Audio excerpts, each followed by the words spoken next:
Every time I speak, I want the truth to come out. You know what I'm saying? Every time I speak, I want to shiver. You know, I don't want them to be like, they know what I'm going to say because it's polite. And even if I get in trouble, ain't that what we're supposed to do? I'm not saying I'm going to rule the world or I'm going to change the world, but I guarantee that I will spark the brain that will change the world.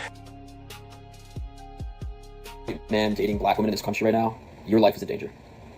The reason why no one is ever talking about this is, one, because it's the least common dating dynamic and racially, and two, because the only people who feel like they have the platform to talk about it are black women. But I believe I have the platform to talk about anything I want, so I will. If you're like me and you date black women, you need to have a firearm on you at all times. You need to have a concealed carry with you at all times.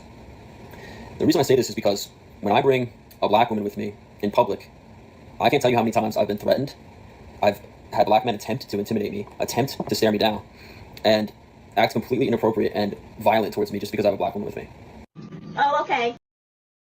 In 2014. According to authorities, King Von was at a party when a guy named Malcolm Stuckey was steady eyeballing him. King Von must have taken offense to this because he then grabbed his friend Michael Wade and left the party in a gray vehicle. Around 45 minutes later, King Von and Wade returned to the party, but parked in an alley near the home. The two then got out of the car with loaded guns and headed to the front of the residence. Malcolm Stuckey and two other people were sitting on the front porch when King Von and Wade opened fire on them. Stuckey and the other man fled down LaSalle Street, but both ended up getting shot. The other man on the porch was shot as well as he was attempting to run inside the home. In the end, 3 people were critically wounded, but Malcolm Stuckey unfortunately got shot in the head and died later that day. After the shooting, King Von and Wade ran back to their car and fled. Both of them ended up getting arrested days later. During the investigations, over 20 shell casings were recovered, and Wade even admitted to police that he had fired a gun 15 or 16 times at one of the victims. King Von, on the other hand, refused to talk to the authorities. The two were held without bond and were facing life in prison for charges of first-degree murder and 2 attempted murders. After sitting in jail for 3.5 years, the trial finally began. The trial lasted a total of 5 days, and the outcome is, honestly, surprising. Wade got sentenced to 28 years in prison, while King Von was acquitted of all charges.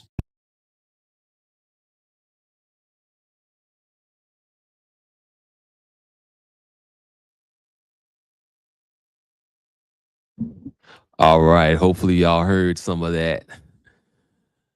And hopefully I'm coming in loud and clear too.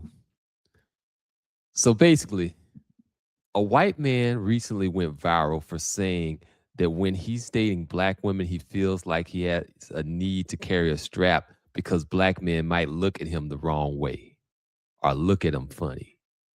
And when I first heard this, I didn't automatically think about interracial dating. I thought about King Von.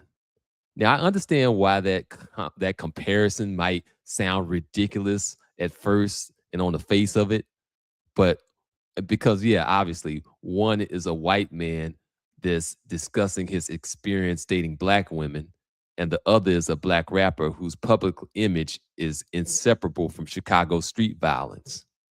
Different race, different upbringing, different presentation, different social position.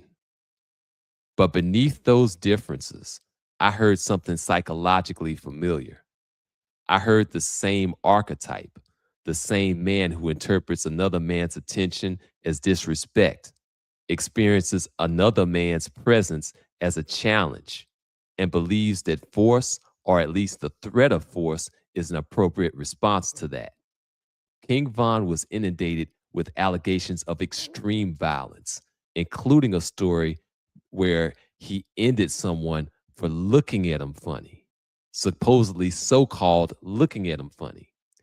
His image has become a mix with rumor, mythology, music, and documented events. But the mythology itself is revealing. The phrase looking at him funny describes a world in which merely seeing the wrong person the wrong way may become potentially a deadly offense. And that raises a disturbing question. What kind of creature attacks you simply for seeing it? In mythology, that creature would be called a monster. Not necessarily because of how it looks, but because it can't tolerate being seen. Observation feels like provocation. Attention feels like disrespect. Its insecurity is so profound that another person's eyes becomes a weapon, and violence becomes its way of regaining control. But let me be absolutely clear. The monster in this discussion is not the black man. The monster is the mentality. It's a version of pseudo masculinity that transforms insecurity into suspicion, and suspicion into threat, and threat into permission for violence. And that mentality can inhabit different bodies. It can wear dreadlocks, diamonds, designer clothes, and it can also wear a black t-shirt and speak language of protection and self-defense. The skin can change while the spirit remains familiar, while the spirit remains the same.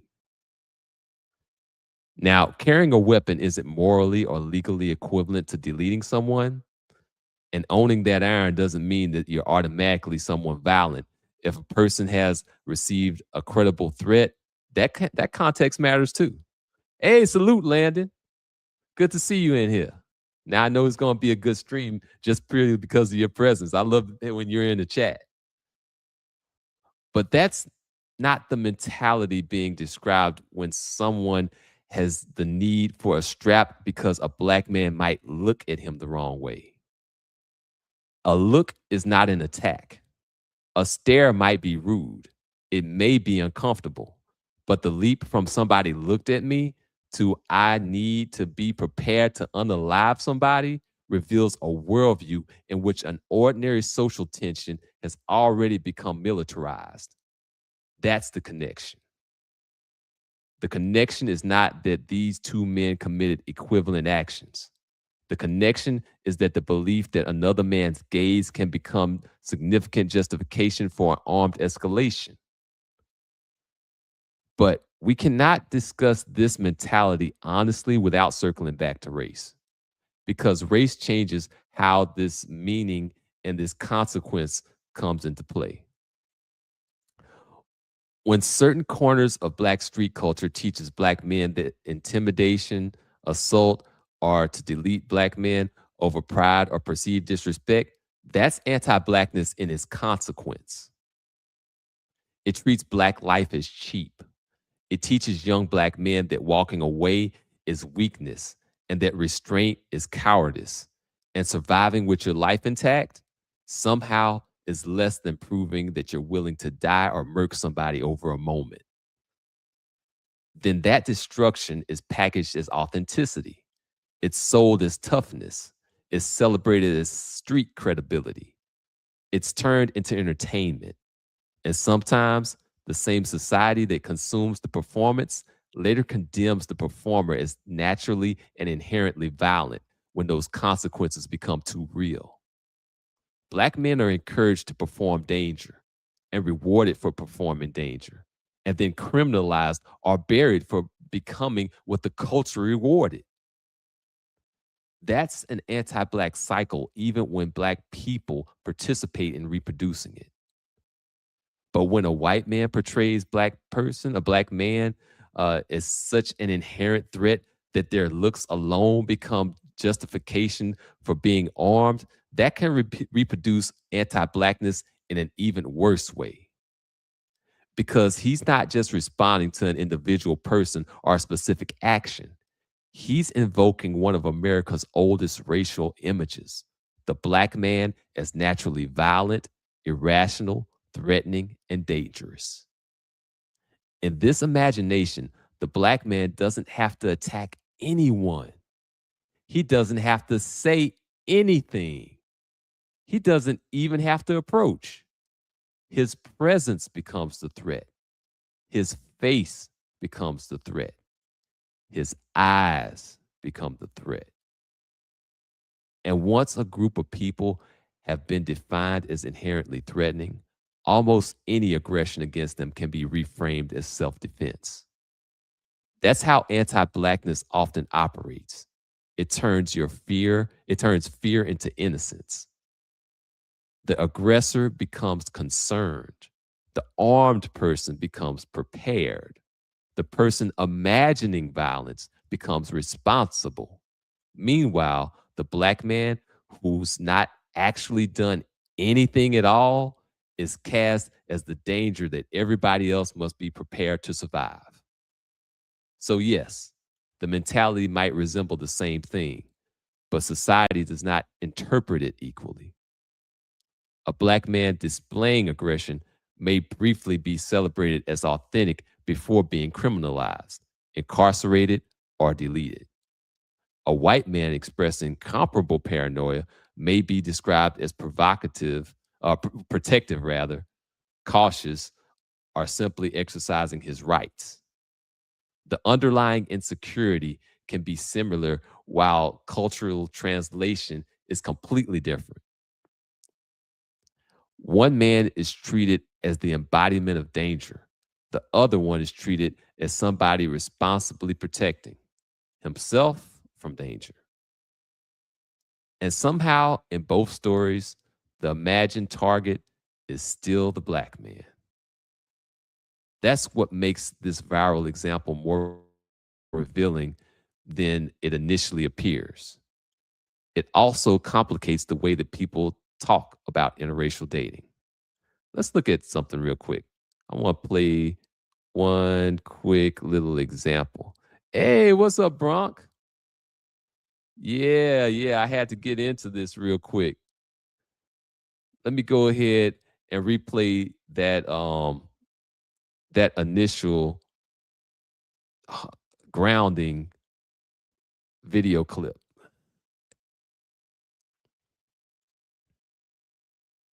Yeah. And play from the beginning. Replay. There we go.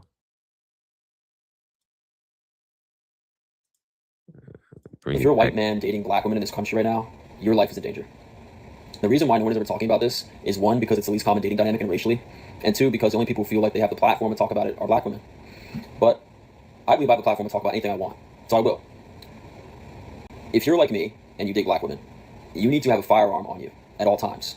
You need to have a concealed carry with you at all times. The reason I say this is because when I bring a Black woman with me in public, I can't tell you how many times I've been threatened. I've had Black men attempt to intimidate me, attempt to stare me down, and act completely inappropriate and violent towards me just because I have a Black woman with me. Oh, okay. Yeah. Yeah, that's basically the dude that we're responding to for the most part. And the other thing that I want to play is this real quick. They choose the worst Black men. Watch this. It's though. I'm over Black men. I seen a girl make this post like some months ago, but like, and I felt her then, but I really feel her now. I am so over Black men. I'm over Black men, and the reason why is like it's too much dating them. I wonder why, sis. Because you're dating a fucking gangbanger? Is that why?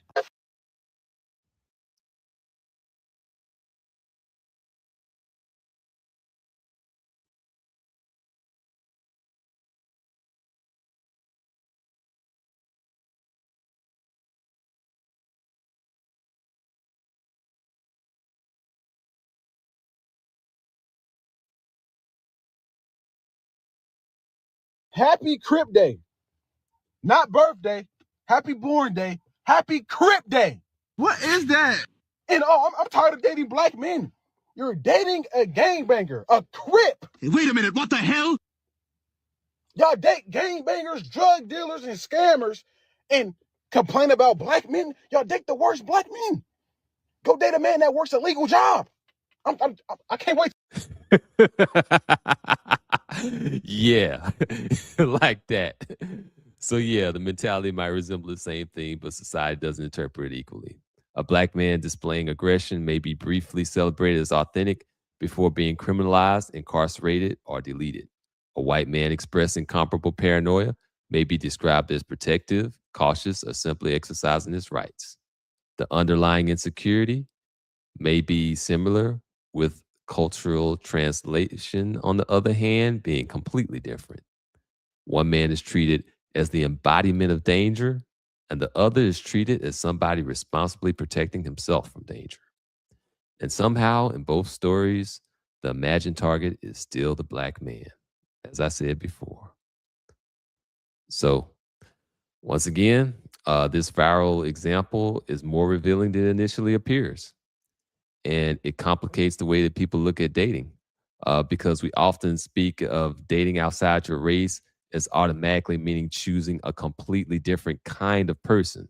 We assume that crossing a racial boundary also means crossing a psychological boundary. But people don't only have racial preferences, people also have emotional patterns, they have attachment patterns, they have familiar relationship dynamics, and they can be repeatedly drawn to the same archetype, even when that archetype arrives in a different racial package. A woman may leave one racial category without leaving behind her attraction to dominance, danger, emotional volatility, or promise of protection through violence. The exterior changes, the emotional experience remains the same.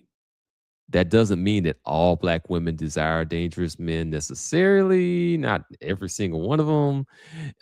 It doesn't mean that interracial relationships are secretly reproductions of the relationship dynamics within the same race, although often that can be the case. And one viral example can't prove a universal theory about all women, every single one. Like, I hate that whole every single one thing. We always get kind of like, thrown into this. Well, it's not all. It could be like 99%. They'll think, oh, but it's not all. But we always have to do. But in any event, I'll say the whole and all for the and all police. The point is narrow than a human, and it's more human than that, actually. Women have types that extend beyond appearance. Sometimes what looks like a radically different choice is psychologically the same choice wearing a different face. Different skin doesn't always mean a different spirit. And perhaps that's why this white man reminds me of King Von.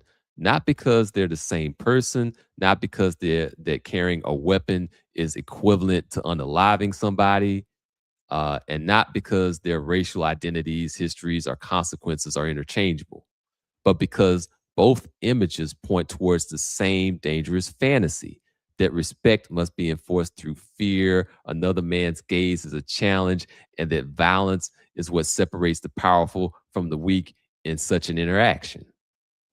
But there's nothing powerful about being controlled by another person's eyes.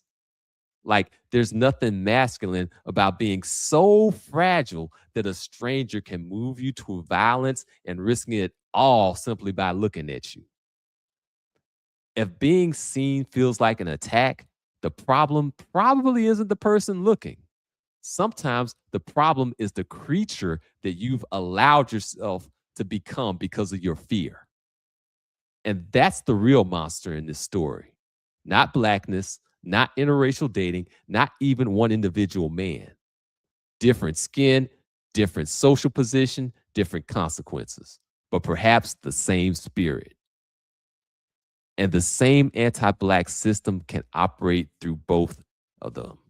Through Black men being taught to destroy one another, and through white men being taught to see Black men as threats before they've done anything at all.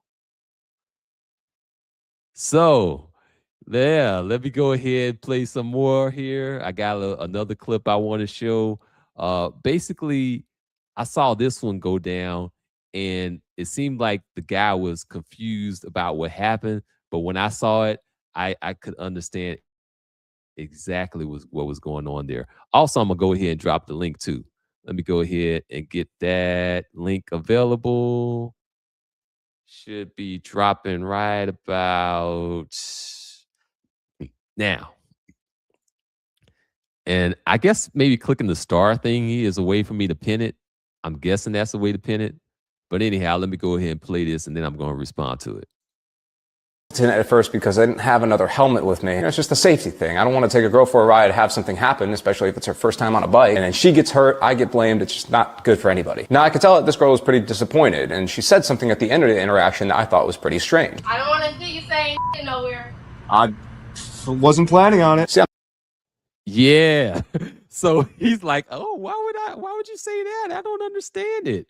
Like, I understand it though, because basically what she was doing there was she was using that as that free pass as a bonus, as like a plus, as like a selling point, basically.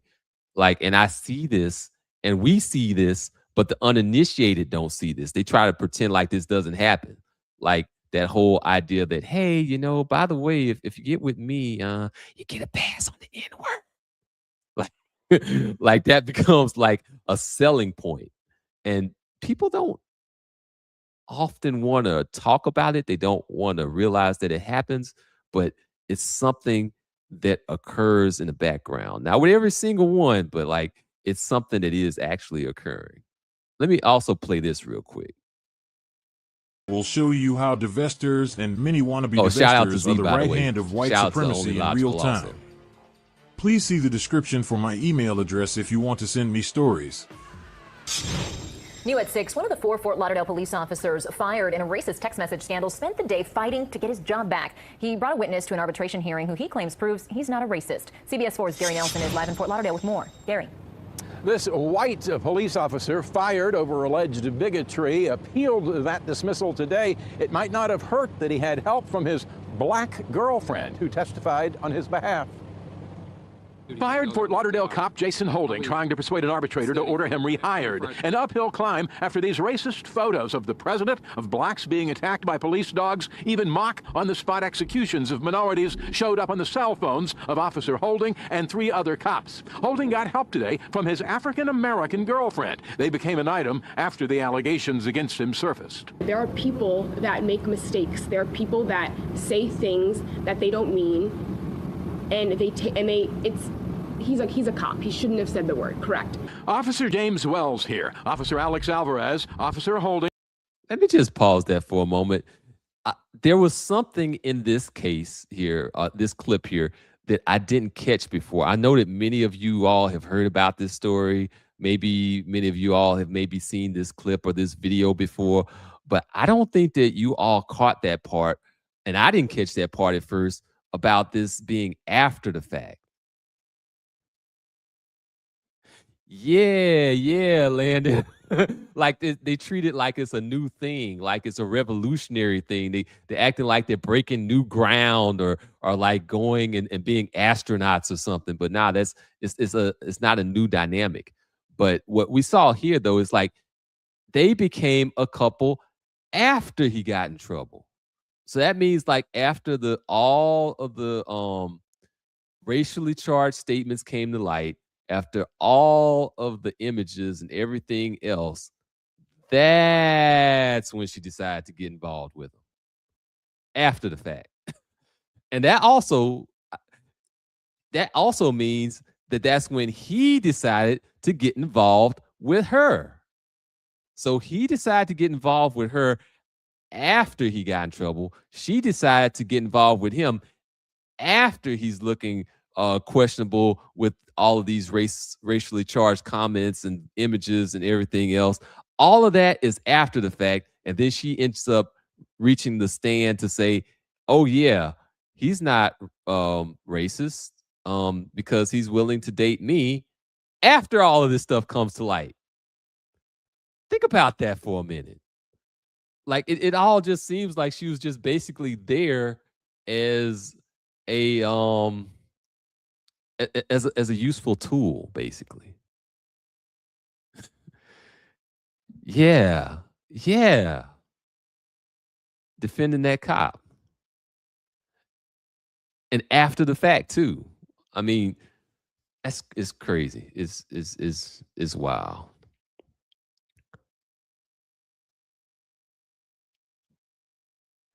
Yeah, it is kind of like an aphrodisiac. I mean, it is. So there's certain people that do have that, and it's on 2 levels too, because it's like a aphrodisiac of power. Like there's women that are really turned on and attracted to power, and then there's women that are turned on by kind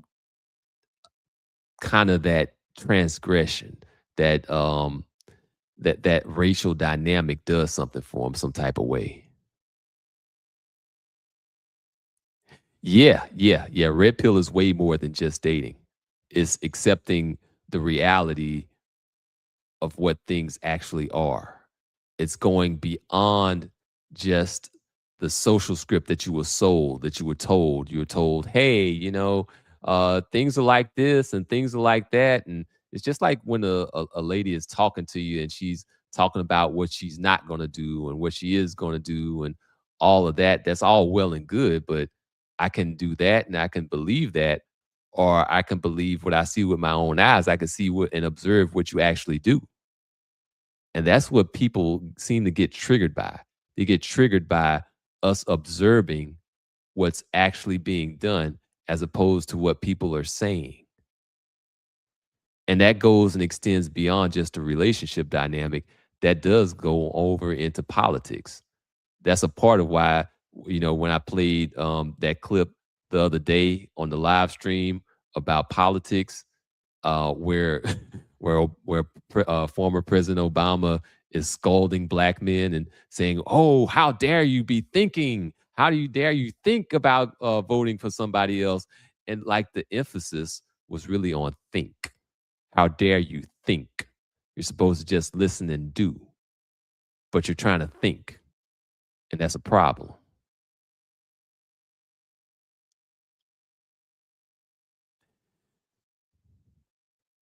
Yeah, Landon. See, that's that blue leashing. Blue leashing is that's another thing. I need to get into that. There was there's another brother in the space that was talking about proxy violence fairly recently, and I think I wanted to do one on the setups, because there are like a whole lot of setups, and people don't actually bring enough attention to that. I actually have like a bunch of different cases that I could just kind of like play like back to back to back to back. And most of them are just in Memphis alone, just in one city. But you got like people getting like deleted. You got people getting robbed. You have all these different things go down. And I was fairly surprised that one in my old hometown, the lady actually got arrested, and she's actually going to be charged with something for once, for actually doing the proxy violence thing. I was shocked. I was like, what? They're really going to do it with this one? Oh, yeah. And then there's black pill. And black pill is way too much for most people to handle, because they're not really ready to just kind of go on and take away that morality piece.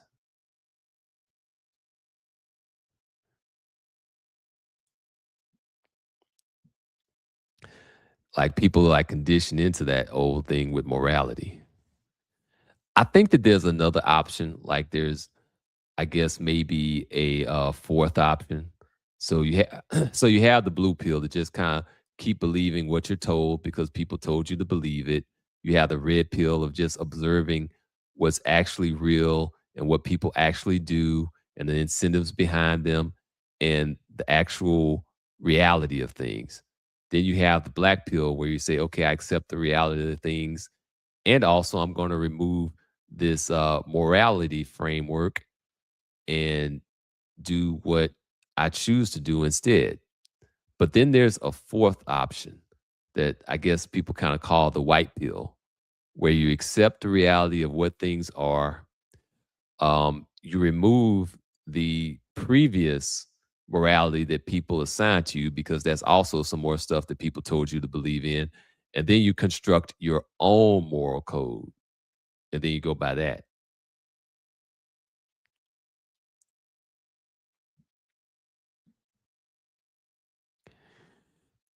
And unfortunately, there's like a whole lot, and you're trying to do all of this while the rest of the culture and the rest of the society is looking something like this. Look at the whole spin that debate.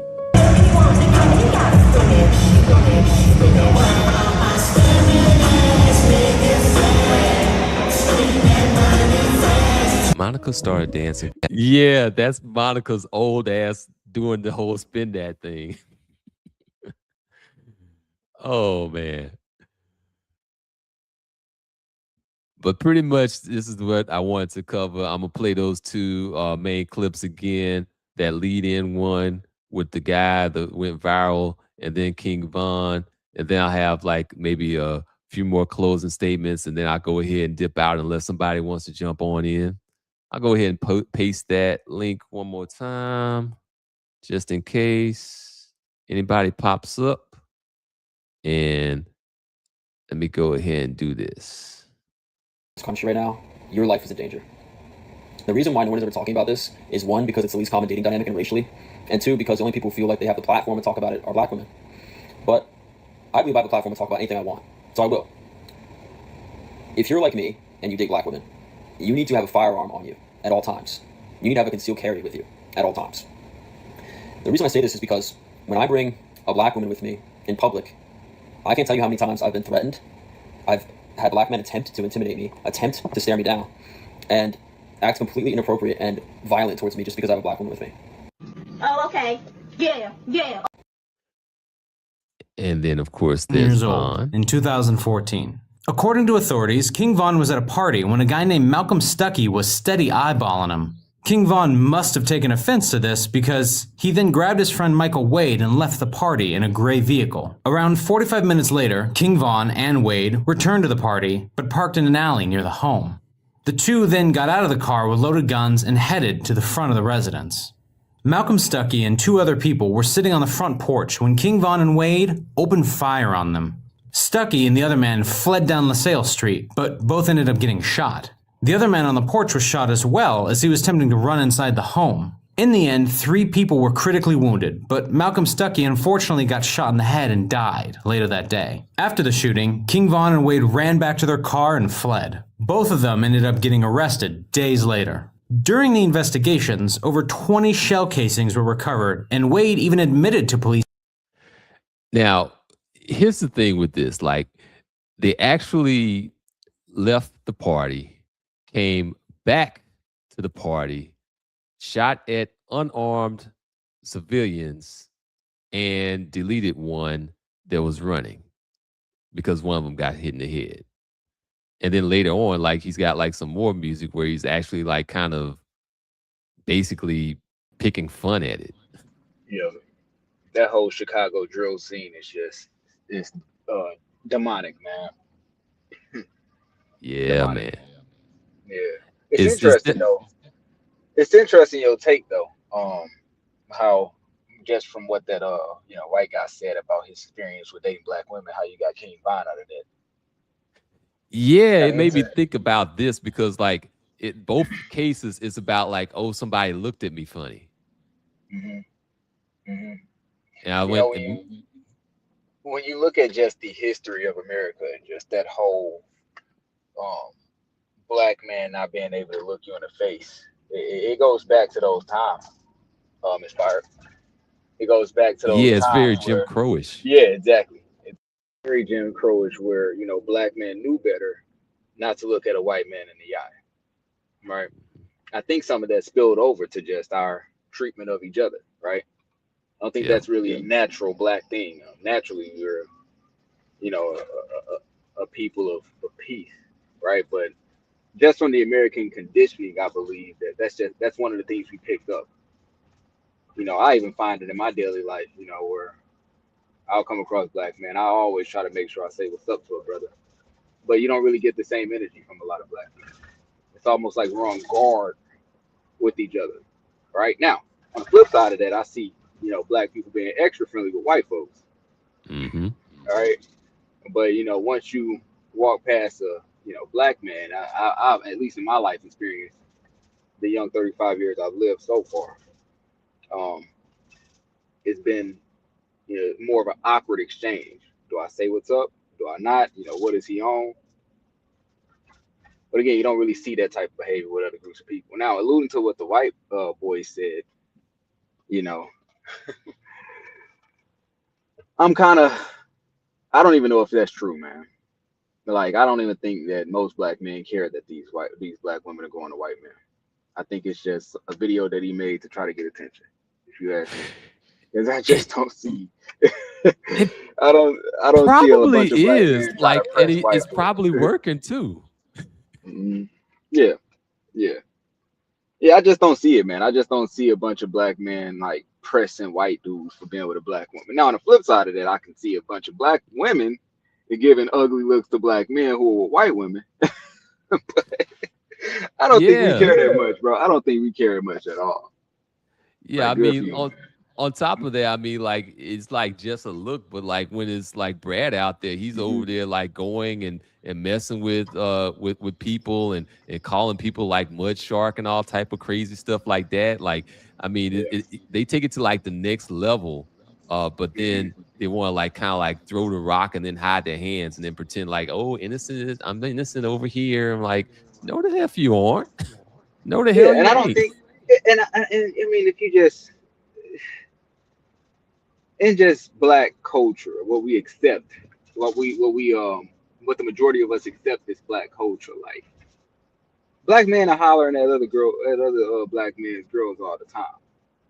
Matter of fact, a lot of the violence that's actually going on in Chicago is over women. It's over I women, man. believe it. I It's over black believe it. And women. like Yeah, yeah. we have kind of like a similar thing. I should have saved that thing that I was watching earlier with the whole proxy violence thing that was like coming out of BR because like Baton Rouge has got like an issue with guys crashing out over chicks too. But it's Yeah, like and it's it's, usually and that usually leads to black on black crime. Like you ain't about to see. yeah. Show me where white men who are dating black women, which is a very small percentage of white men anyway. Show me where they out here being murdered by black men. Show me. Then I Not believe that nonsense. yeah, I don't see it. Yeah, I don't yeah. see it. You see more black men getting murdered over black women than white men are getting murdered over black women. It's like, man, get the hell out of here with that shit, man. Mhm. Yeah, man. And it's like it's basically an ongoing dynamic where just like your presence alone is a provocation, like and somebody's perception of your presence Exactly. is a provocation. Exactly. All right. Yeah. I mean, it's I would say maybe exactly. That's a great point. I would say maybe that's just his perception because maybe what's really going on is it's just something that you don't really see every day because it's a very small percentage of white men who actually are with the black woman. Very small percentage, so you don't see it often. So he Mhm. could be interpreting those looks that he's getting from people, which are just regular. Hey, this is you know an abnormal scene right here. It could be a look that basically they're saying that because they don't see that every day. But he's Mhm. perceiving it as, oh, they have a problem. Like, nah, we just don't see black and white men every day. It's like you don't see a midget every day, right? You're probably gonna look a couple times at a midget because you don't see a midget every day.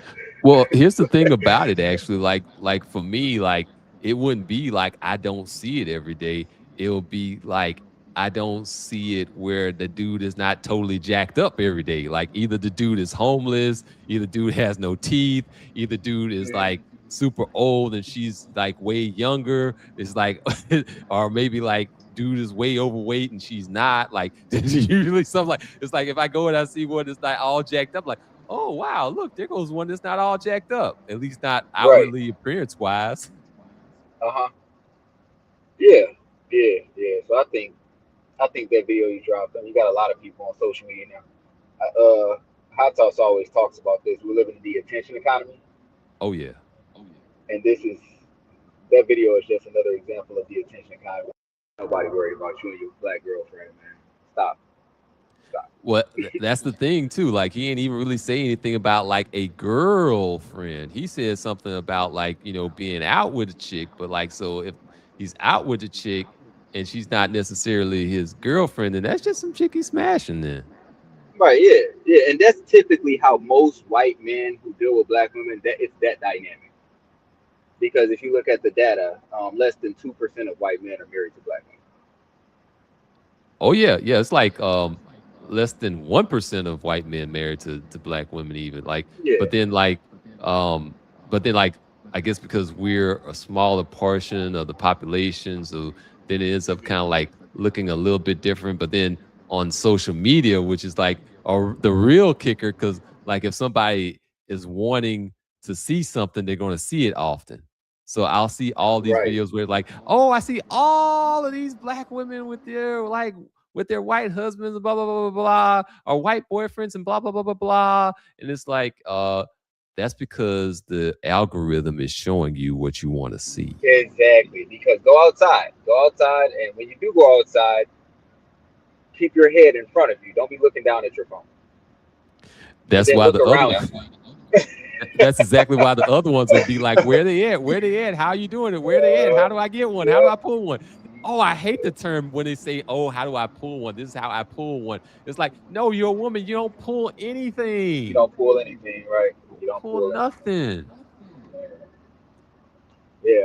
It's like, I just don't see a world full of black men in America that are concerned about that. Because when the reality is, black women the vast majority of black women are giving us nothing but headaches. Yeah. Okay. They're not really adding value to our lives. We're not chasing these women. Matter of fact, you got a whole group of black men that are calling themselves little something called passport bros. That's how fed up American black men or American black women. They're getting their passports and they're leaving the country to go find women elsewhere. Yeah, these men ain't worried about Brad, Smash, and Keisha. Yeah, they ain't worried about that. Yeah, man. Imagine that. I mean, we ain't talking about just like going and then taking a ticket, a plane ticket to go check out and shop in another city or another state. It's like, okay, let me dip and shop in another country. Right, exactly. Yeah. Forget just going, interstate or just going domestically to go find another woman. They are going global. Like, come on, man.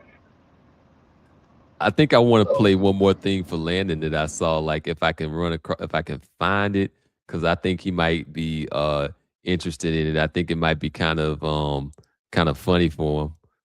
Let me see. There it is. There it is. Okay, so this is supposedly like right before that same night before he got popped. But just kind of take a look at him and kind of let me go ahead and take this off real quick and let me know what you think in the comments, Landon.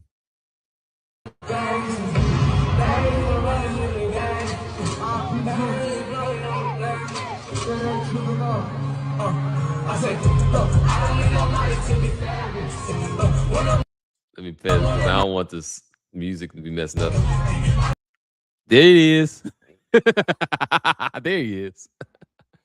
Landon, let me know what you think in the comments.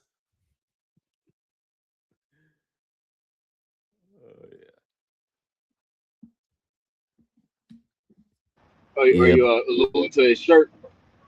Yeah. Like yeah, so it's like you got the lip gloss, you got the shirt. I mean, it looks like he had lip gloss or whatever. I was like, okay. Like maybe he was pandering to the chicks. Yeah, well, you see King Vonnot's mom, right?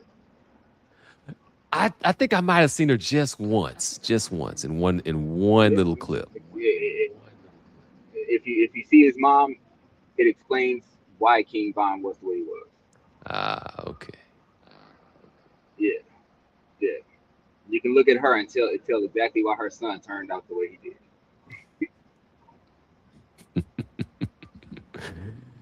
Man, I guess kind of like it's just like there's a lot of different deleterious consequences for not having that masculine presence in the community sometimes. Like that. Well, you know, what we accept as black culture, predominantly. I don't accept that BS, but what we accept as black culture, masculinity is found in thuggish behavior, right? That's what they promote. That's what they push into our people, and we eat it, right? So, in their mind, the King Vons of the world, those are the masculine men. Yeah. I was watching a short earlier today where they were interviewing this young lady or whatnot, tattooed up, from the head down. And she made a statement. She said, he was like, what type of guy are you looking for? And she said, if he don't have at least one body, I can't rock with him. Ah, that's horrible. That's horrible. Yeah. If you don't got at least one body under this belt, I can't rock with. So that's what a lot of these women are seeing as masculinity. It's why you just don't waste time with, most black women. You don't waste your time with them. Yeah, because the thing is about this is that like it's presenting emotional dysregulation as a positive, as a net Right, positive. And that's the right. opposite of a masculine principle. Exactly. Exactly. Yeah, and you'll see like fatherless young black boys grow up and they'll promote that BS as well, right? They don't know how to they don't have an ounce of respect in their body, right? Because their mothers don't teach them respect. Their mothers don't have respect, right? And so they grow up and society unfortunately got to deal with these the product of these boys that are raised by single mothers. Kind of push that on us. Yeah, yeah. It always becomes the issue of like blaming the closest man for whatever outcome ends up hmm Yeah, and then resulting they from have a the female's decision. they have the audacity to say, "Oh, where the fathers at?" Huh? Yeah. They don't want the fathers there. They don't want them there. So And even like that whole thing about like pushing like the blame off to the whoever the nearest man is, like that's something that I even see in the white community too. Like with that Lindsay lady that ended up like deleting those 3 kids, like she ends up Oh you end up wow, with yeah, yeah, yeah. yeah, man, man. It ended up becoming like this whole thing of like trying to find some sort of way to try to blame the husband, like, oh well, he was neglectful, or oh well, maybe he's the one that actually did it, or just all of He these drove different her. ways He didn't help out enough, and she right. lost her mind. That's typically the narrative when it comes to women doing heinous crimes like that, right? They'll say that the man, something that he did or didn't do, led to her being depressed. She didn't have enough help. He just worked all the time. It's all on the man. So yeah, agree with you there. So can we use the same quote unquote thing when we go? I mean, by that logic, then right, we should be able to kill a couple of women and be like, hey, she would she didn't listen to me properly.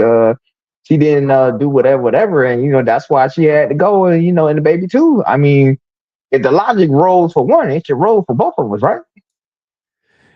Yeah, I mean it should, but like I It mean, we should. go and we look at like the dude in Shreveport and the way that was. They didn't care anything about like, oh, okay, well he has PTSD, or he was in the military, blah blah blah, and he has this whole long mental health history and all of that stuff. They didn't care about none of that.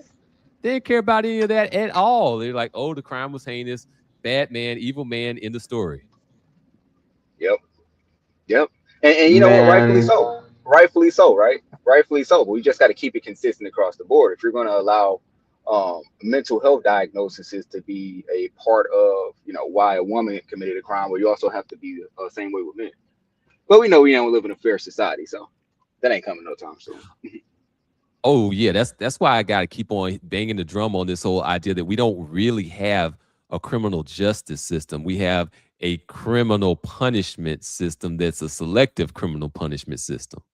We market having a criminal justice system, but that goes back to that whole blue pill saying again, like blue pill conditioning. You're told that you have this, but then you go and you look at the outcomes and the results, and then you see, okay, longer sentences for black men, longer sentences if you don't have money to actually have a adequate defense. You start saying, okay, more time if you're a man versus a woman. You have a selective punishment system, not a criminal justice system.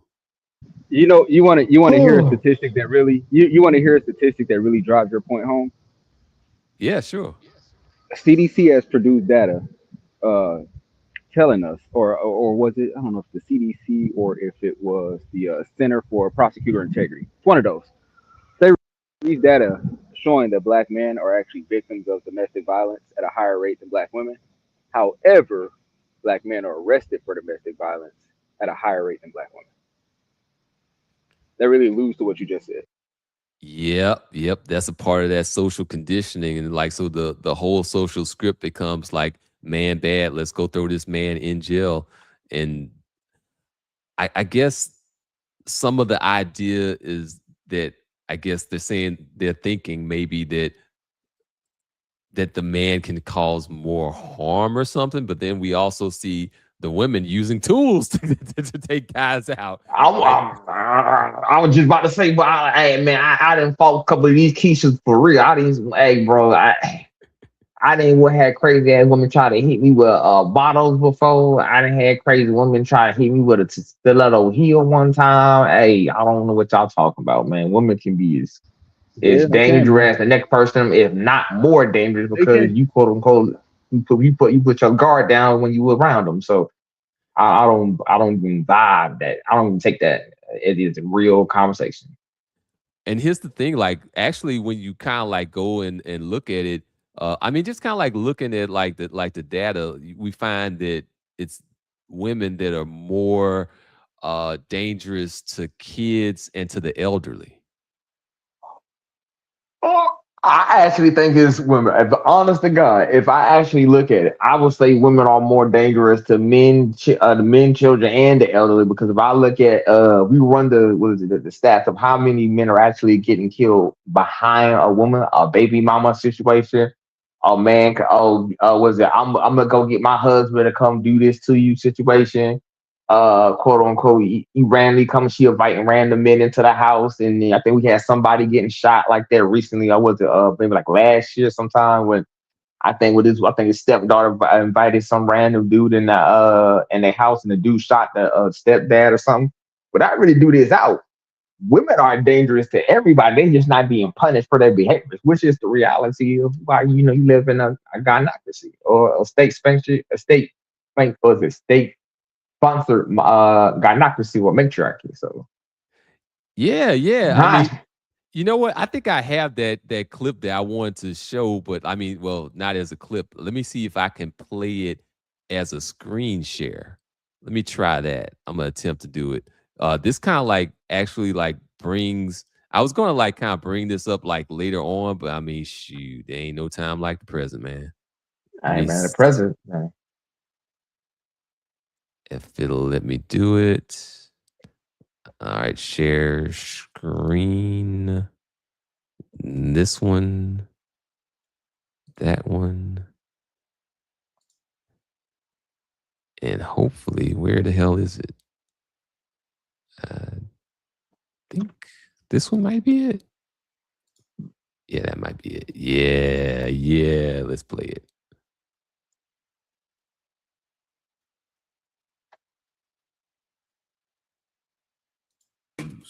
News.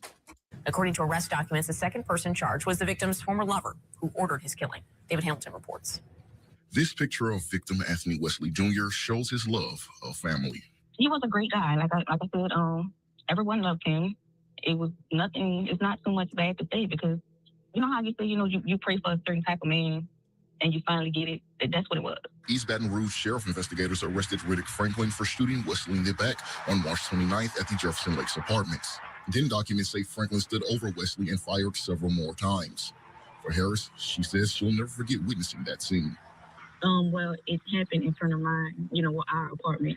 So, I was shocked. I'm traumatized. I still see the image, everything. Investigators now allege that the shooter, Franklin, was romantically involved with Hope Jackson, the mother of victim Wesley's children, who they've now charged with second-degree murder as well.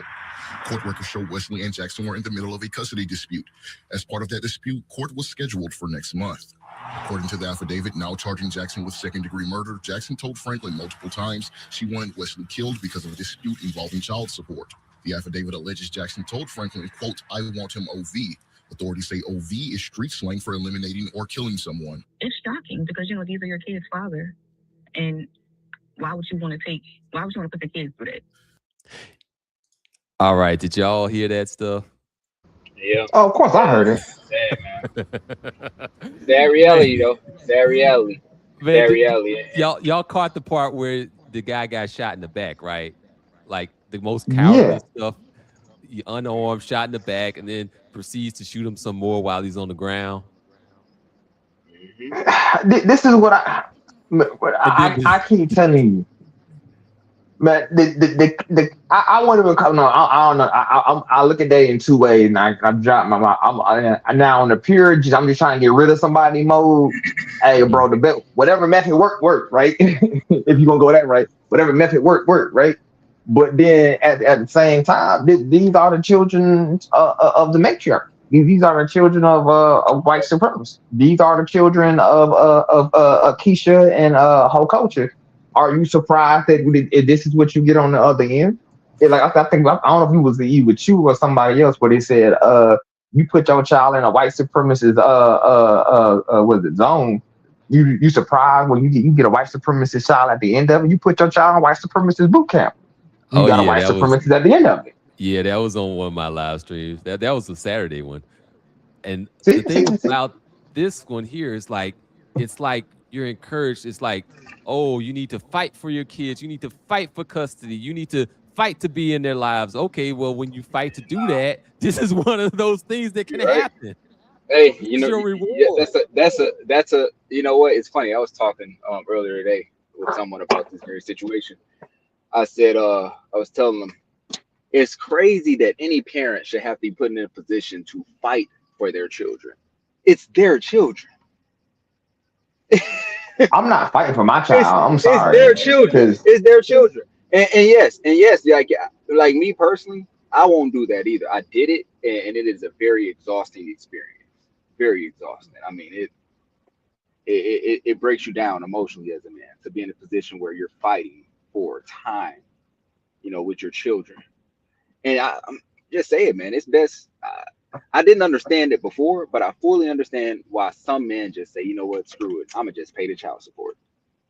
You play with me, girl. I'm gonna play with you. I talk to the kids when they get older about everything. I understand it. I completely understand it because it is exhausting, and then you can get caught up in stuff like that as well when those hearings don't go the woman's way, right? So it's as hard as it is, man. It's best to just dealing with a woman like that, send the money, talk to the kids when they're adults. This is state sponsored evil, bro. I mean, it is. That's exactly what it is. State sponsored evil. But if you are a man who is you know, strong enough to you know, lose that time with your children, it takes a lot of strength. It's hard. It's not easy, especially if you are a very involved father, right? If you're a man who's strong enough to go through that, that's probably the best decision for you to make. Just send that child support, and unless you are able to somehow get full custody, which is it's an uphill battle with that one. See, I want us to stop using those kind of words for this kind of situation. Well, you be like, you got to be strong enough to endure it. No, bro. Like, I don't think we should be using those words for somebody stealing your children. Because at the end of the day, I mean, granted, I'm not the nicest person. I repeat this. I am not the nicest of person, right? So if you try to take my kid from me, well, you know, hey, baby girl, I hope your hands is as good as mine, because you know what I mean, I'm golden gloves, my lady. I'm telling you, I'm throwing elbows and knees. You ain't taking nothing from my house unless you whoop me for it. But you know, that is my personality though. So you know, maybe I'm just off though. Maybe my screws is a little bit loose. Yeah, well, you gotta fight her in the whole state. But yeah, go ahead, though. Hey, bro. Did you catch any of this? Ooh, me or him? Oh no, I was trying to let Dirty Loving chime in. Oh, hello. I mean, bro, he's Chinese. He can't understand what we saying anyway. No, I can understand. I understand what y'all niggas saying. But, I hear what y'all niggas saying. I can't understand it. Thank God for that. I can't understand that shit. I just want to tell the niggas who don't have kids yet to please don't have a child with a woman that wasn't raised by her father. And because at the end of the day, like a woman who thinks that their child don't need a father is a horrible mother. It's a horrible fucking mother. And that's just the bottom line. That's why men are not getting women pregnant. That's why these birth rates are at all-time low all over the Western world. Because at the end of the day, there's no mothers. Mothers don't exist anymore. Wait a minute. I got to put a little bit of pushback because I've been with women who. Okay, but continue. I don't want to stop you. You want to flow. There's no mothers anymore, so that's why you don't get women pregnant anymore. There's no mothers, just holes in these streets. I would used to agree. I'm gonna say this real quick before I stop. I used to agree with Mr. Dirty Loving over here that right, just don't be with no woman who has a father in their life. But some of my worst relations I ever had were women who actually had fathers in their life. Don't get them pregnant either. I'm not saying it's 100%. I'm not saying this is 100% true. All I'm saying is that your odds are going to be better. There's nothing that's 100% bulletproof. You just work the odds. That's what life true. is I guess. about, right? You work the probabilities. And you make decisions off these probabilities. Nothing is guaranteed except for nothing. Yeah, You it's risk management, man. Risk management. Yeah. It's a lot less risky with a woman who's actually had a father in her life. So. You know what my favorite word is? Triage. No, I'm just saying. Yeah, you managed to work it in there. No. But it's not about triage. It's about like decision making. It's not putting yourself in a situation of a crisis where you have to triage. It's just about making the right decisions based on the probability, because life is not certain except for death and taxes. Other than that, you're just working the numbers. I think it's pretty sad, this last case that we just played there, because this man was obviously thinking that he was doing something good. He was like in his moral core, in this fiber of his being, thinking that he was, doing something right. And then it ended up becoming like dead wrong. Like literally dead wrong. What do you mean? What do you mean by that? Like, I'm confused. Like, can you explain that a little bit more? Yeah, because he was like fighting for custody. He was trying to get, his kids in his life. He was, trying to be a present parent and all of that. And then it just kind of like ended up resulting in his death and his demise. Well, because and now the kids are without their father anyway. Well, the first mistake that he made was dating a woman like that, right? No, they was raised by her father, raised in the hood, a goddamn hood rat. That bad decisions trickle, compound over time. Yeah, that's a terrible decision, man. I made that terrible decision. I made that terrible decision, and I'm paying for it today. Literally. Right, because it's not just one bad decision that got you there. There's many bad decisions that got you there. I don't know. I think that's just being born in America. Because we don't know. She could be from the suburbs for all we know. And the reason I say that, is because. Allow me to give you a quick 1-minute story, okay? So, there once was a guy called Little Reset. And Little Reset grew up in New York somewhere. Little Reset decided that he's going to go out with his white friends and he's going to party. And he's going to get wasted. White boy wasted. Mistake number 1. Got drunk. No, mistake number 1, being the only nigga around white people. Mistake number 2, he got drunk. Then he saw Little Sally. Little Sally was a good old Catholic girl who partied, but she kept her front part pure for her husband. So Reset went into the back door raw. Next day, that nigga wakes up with anal warts. You see, number 1, only nigga around white people. Number 2, drinking. Number 3, went raw. Shit is not that. You know what? And I'm gonna go ahead and add. I'm gonna say 2 things can be right at the same time, right? It's the multiple things. Got me say I can rate the multiple things can be right at the same time. You was born in America, because I promise you, the dudes in Africa ain't having this problem.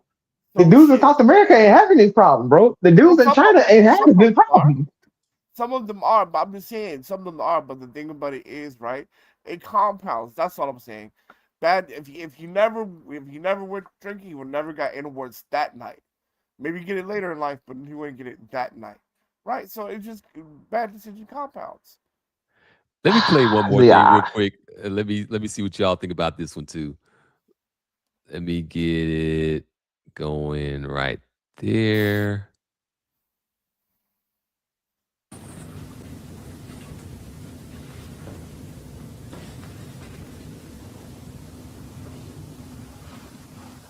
Now I'm going to shift sadly to another tragic incident where we are currently investigating involving the death of a 6-month-old child, little Jeremiah. I also want to tell you that we're showing Jeremiah's picture with the permission of his dad.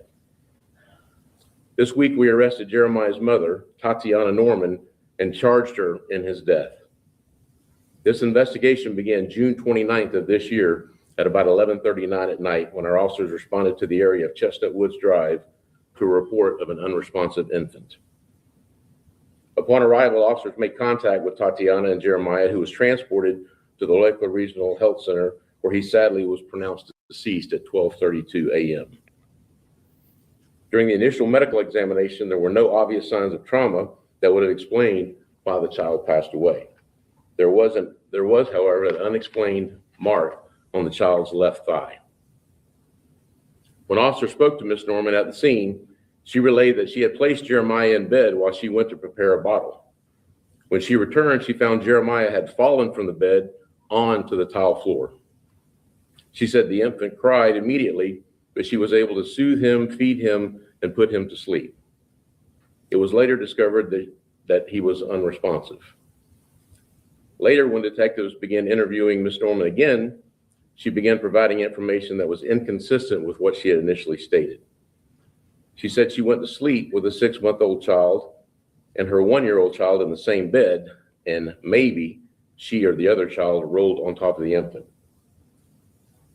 She admitted she concealed this to us with the co-sleeping part of it because she feared the criminal consequence. When detectives asked about the mark on the child's leg, Norman said that happened accidentally when she put the baby in bath water, which was too hot.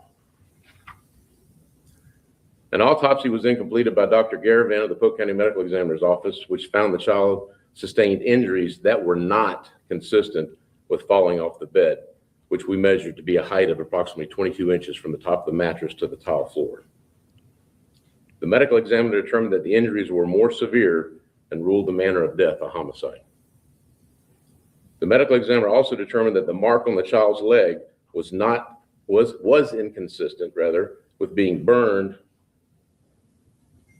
by hot bath water, but was more the result of, quote, a thermal event, unquote.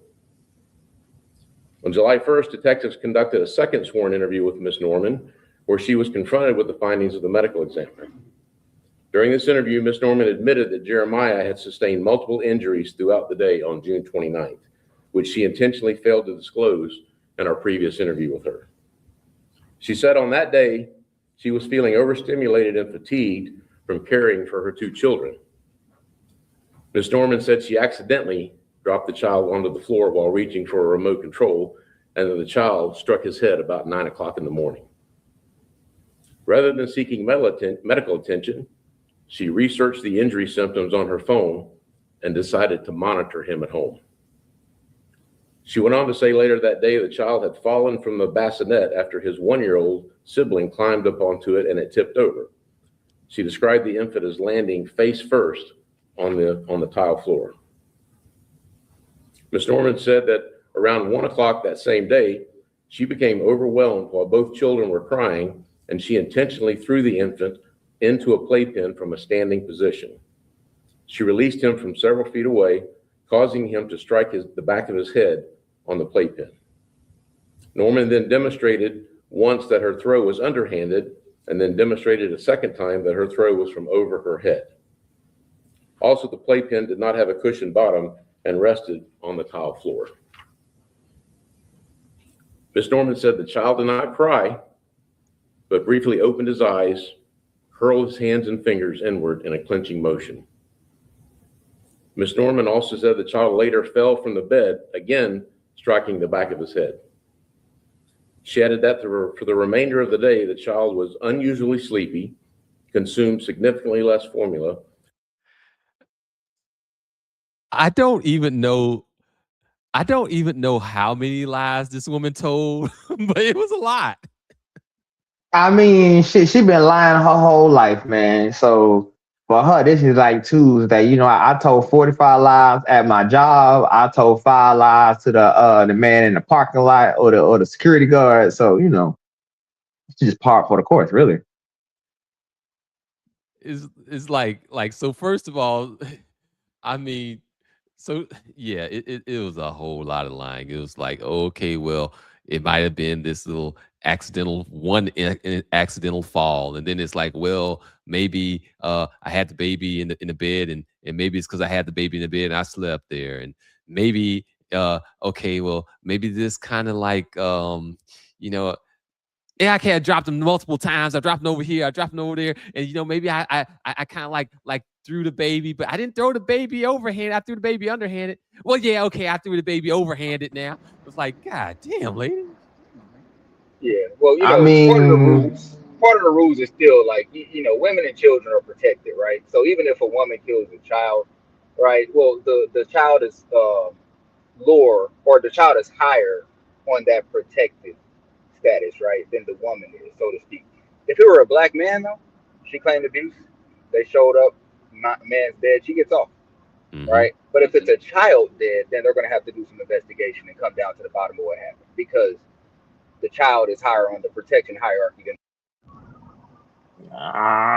see, I don't know about that, bro. Because I mean, there's plenty of Yeah, cases I'm not where sure we either. didn't heard the father say, "Hey, my child is endangered," or something like that, and they'd be like, "We gonna leave the kid with your Well, kid. We gonna listen, leave the woman."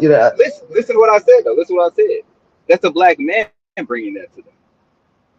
Okay. No. You said the Yeah. child was the They highest don't. thing on the protection list, and that's when I even got the. That's why I got the Then push black back on women. that one is they don't care. Then black women. But Nah, that doesn't matter when it comes to black men, because we so low on the totem pole to them. They don't care nothing about what we say.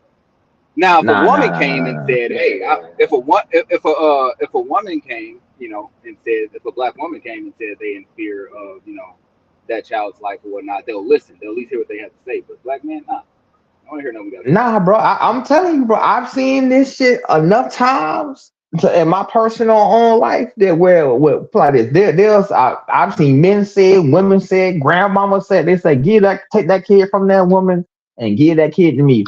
And people say, nah, we're gonna let it go another week or a month or whatever, and we'll come around again and ask the question. I've seen this at least in Atlanta. I've To your seen this stuff happen so many times that I know these folks don't care. Yeah, and to your point, like when I present this to women, and I show them, try to tell them about this case here, the first thing they go to is like, well, postpartum depression, postpartum is real. I'm like, one, we don't even know if this woman had postpartum depression, and two, she lied her ass off until she was like forced into some version of the truth, and on top of all of that stuff, even if she did have like a psychological condition going on, you can be psychologically off and evil at the same time. Yeah, Man, but you. Here's the point I'm making. When it's a child, they're at least going to do a thorough investigation. Okay.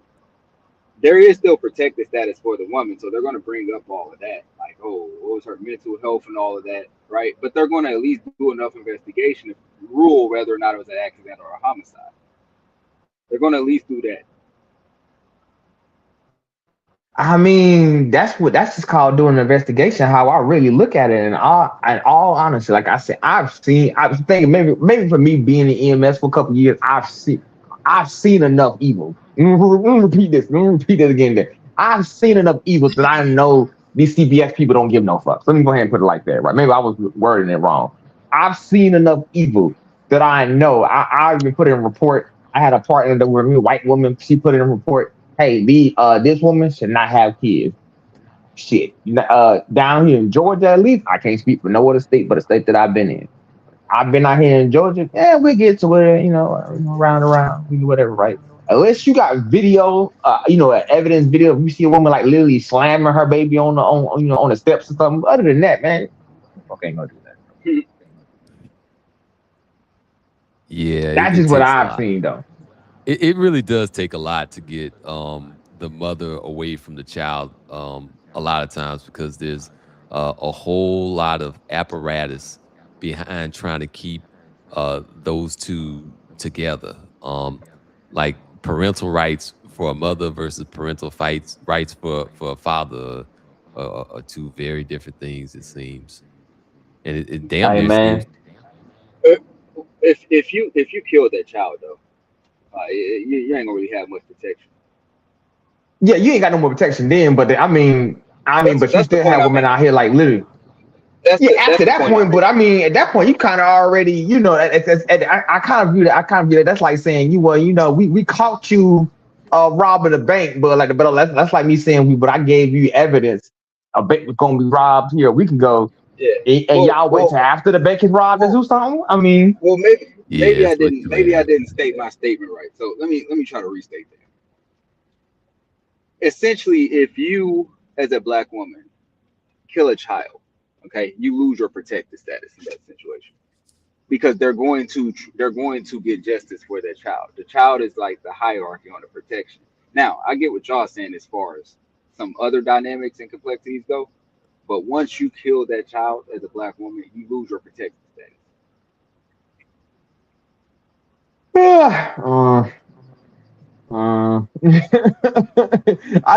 You're right. I give it to You you. I going mean, down, yeah, bro. you're You right. going down, dog. You going Yeah, down. You you're ain't getting going away down. Yeah, but with that. yeah, but I'm like you got to at that point you got to kill a child for me to finally do so. That's kind of like Yeah, I said. well, That's like me. Like I said earlier, yeah. I But told I you to was come rob relating the that. bank, and you But wait till the bank get robbed to do something. Well, I here's was relating another that thing to to just a throw in black there. man. Like, we gotta see Go how ahead. this Lindsay case works out. Like, I'm gonna try to follow that and see how things go with her. But like, that white lady, let's see if she gets off or not. For deleting her 3 kids.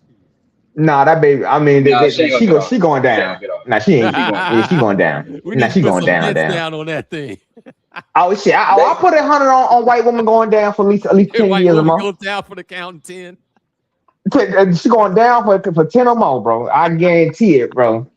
I mean, because the white men they're looking like this. Hey, you ain't gonna be killing my good white babies. Hey, woman, you tripping? That's a good white baby that I could be using. Goddamn it! So Yeah, I mean, like that is a lot. That is 3. I'm like, and you're worried about your population and all of that stuff. Like, yes, I gotta tell the president that you can't be killing these good white babies that I need to be out here in my factories. In about 5 years. Well, I gotta stop you right now, though. So Yeah. Well, I mean, I think you might be. I think you might be right. She might get more than 10, because I mean they gave what they gave the lady Clancy, Courtney, they gave Courtney Clinty. Courtney Clinty got like 6 years for stabbing up a black man. So I'm like, okay, maybe we'll like kind of at least double that for kids. yeah, we gonna double it. So she gonna get a good maybe 10, maybe see what I'm saying. They feeling really feisty. They're gonna say a good 20. Okay. Yeah, What do you They think? really definitely feeling gonna get more. feisty. She gonna get more than 6. She gonna get more than 6. Yeah, like I say 10 or more. That's my limit. 10 is the least necessarily right. Realistically, I'm betting on a good whole 20. She gonna do a whole dub, as they say out there in the streets, in street lingo. But she gonna do some time now. She ain't getting off in no 5 years that type of stuff. So, but she's doing a whole 10 at least. She's making a stringent argument about having that whole mental health part out there. Like, oh, hey, I was on this med, that med, the other med, and had these Okay, then mental well, cool. issues, Then. blah blah blah. So she's Well, you gonna gonna be, try to you make know it. what? And don't let me be the judge because I'm gonna be like, girl, you and the meds gonna be having a good time in prison because you gonna be in there for about 15 30 years if I can help it. If I was the judge, you been in that motherfucker for about 40 years. Actually, I put you with life without no parole. Don't play with me. But I mean, hey girl, you gonna be in there, so you better get used to them drugs. You'll be talking to a lot of spirits. I think that she should. Yeah. I mean, they really should just kind of like throw her in and like kind of like you can't really trust her to be out there in society with the rest of the people and think that What everything's you gonna be all mean? cool. What you mean? I think y'all. I see. The problem is, see, I'm already accepted the thing that y'all think y'all have not accepted. America loves killers. Oh, that's true. They love killers, bro. Hey, if you a killer, they love it, bro. You know what I'm saying? Like, hey, I saw was a white woman here. Hit somebody? She was drunk driving and hit somebody three different times, man. Drunk driving. I mean, she only got 5 years. I mean, hey, America loves killers, man. And if they got a coochie, they love them even more. Unless they kill a child. Unless they kill a child before it's out of the womb. Or after, I'm sorry, Even after then, it's out bro. of, unless they kill a child after it's out of the womb. Because after the child is out of the womb, the child is now a commodity. They don't want you killing their commodity. But yeah, I mean, they'll play that sometimes. You know, they do. You know, depending on how they feel that week. Well, here's the thing. I mean, I kind of wonder about this because this might be kind of like playing into like the white gender divide, because like you'll have like the chicks on the ladies on the end of like, oh well, she had mental issues, blah blah blah. Let's blame it on the man. And then you'll have the guys like, nah, this is like way out of the realm of anything that should be like dismissed or allowed to rock at all, because it's like it was like brutal deletion of little kids, you know. But see, the thing With, is, like, America loves exercise their equipment. killers, though. America loves their killers, man. I mean, what is it? What is it? Tony Montana? What he do? He went there and shot like 100 people. You know, say hello to my little friend. Pow pow. Hey, That's man, you know, long. Oh, you're right. I mean, there is like that that American outlaw zeitgeist that we have. Like we do celebrate the American outlaw to a certain extent. And at Bonnie and Clyde, that's a good example there, Landon. That's one. When you really think about it, I mean, America is a place that where they praise the art of killing, right? So, I mean, the only time they really kind of have an issue with is when you either. I'm gonna be honest. The only time I really see they have a real issue with killing is when you killing millionaires, right? And their wives and daughters, and pretty much usually children. That's the only time I see them do a little something. But that's usually when you're killing somebody else's kids. When you kill your own kids, they kind of do like I ain't gonna say like a horror smack on the wrist, but you get like, you know, a medium smack. So if I say about 15 years. I think that she'll get 10. I think she'll get 10. You think 15? Bronk, how many you think she'll get? How many kids did she kill again? She killed 3? 3. I'd say at least 20, man. 20? I'd say if she gets less than 20, that's wild. That's wild. Like that's just you know, I think they want to still try to some degree be covert about what they're doing, right? And that would be completely overt. Let me see if I can go ahead and like show this lady real quick. I'm just gonna pop because I was gonna do this as like a separate topic later on, talking about these 2 chicks that like ended up deleting their kids. But I guess I'll go ahead and I'll at least kind of like show who we're talking about here. If I can get it to come up. Nope, went too far. Let me go back down. There we go. What's up, Tunnel Runner?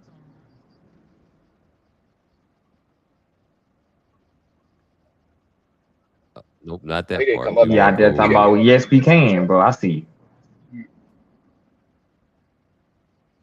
This one it might not even be on this part. Let me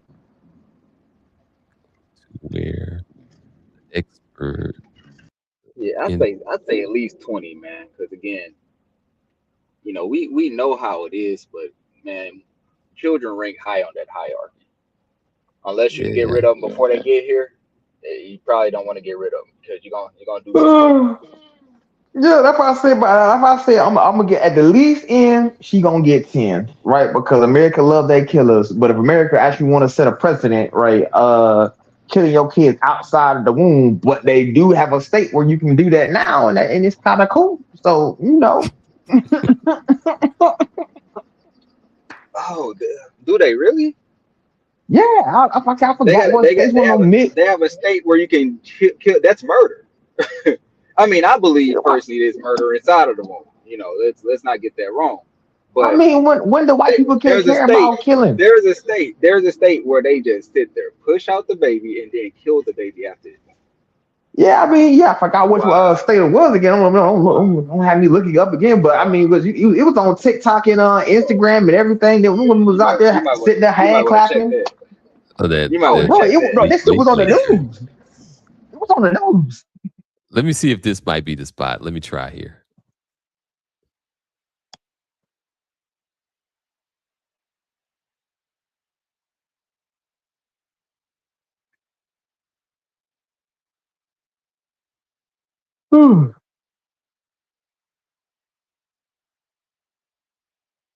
That video must be in slow motion.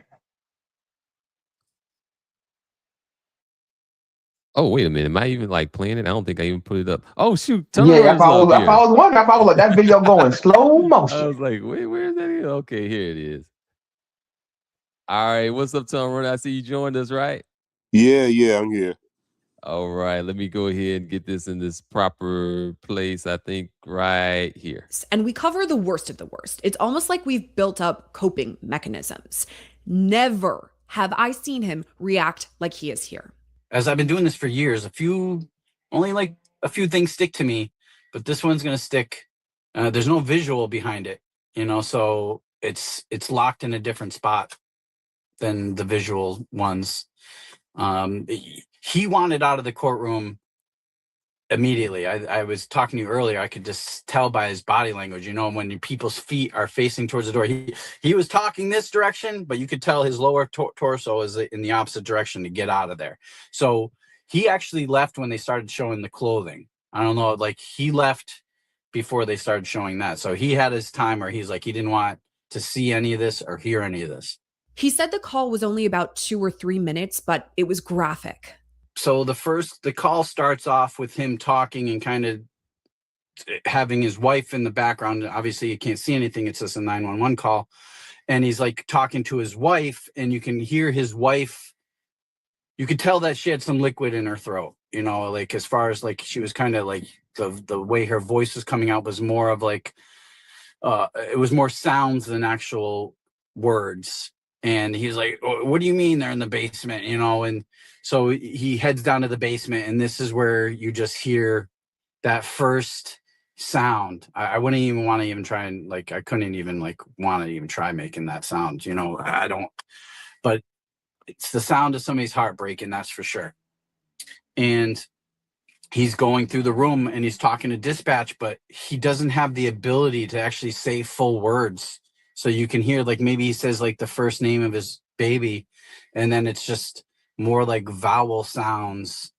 And it just kind of gets worse and worse. And then you hear him say something along the lines of, she killed the babies. And then the dispatch is whoa. What do you mean?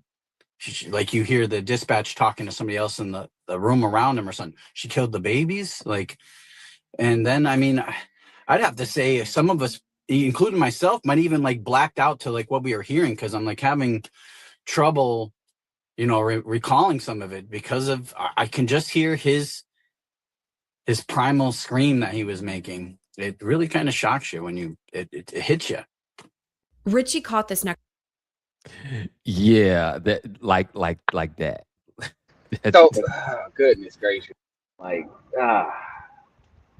So when he walked in the home, she was still there.